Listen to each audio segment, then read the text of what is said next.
Meron nga ang kasabihan, ang pabalat ng aklat ay huwag husgahan.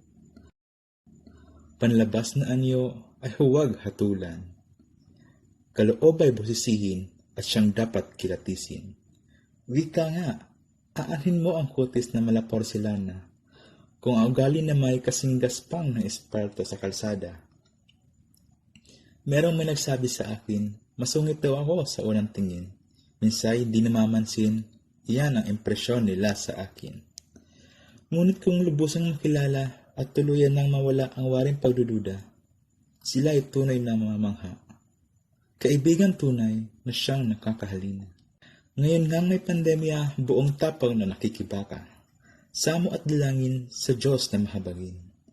Matapos ang pandemya, sa bayang mahal natin.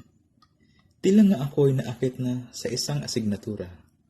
Nooy pagpapari, sana ang hangarin at pita. Tuturo na nga ata ang sa diwa ko'y nais. Ang sigaw ng kalooban at hangad na labis. Mark Anthony Belolo ang aking pangalan. Mabait na tunay kahit na hindi kagwapuhan. Makata sa gawa sa wikang araw ay dalubhasa. Ngunit sa Ama ang biyaya at ang tunay na pagpapala.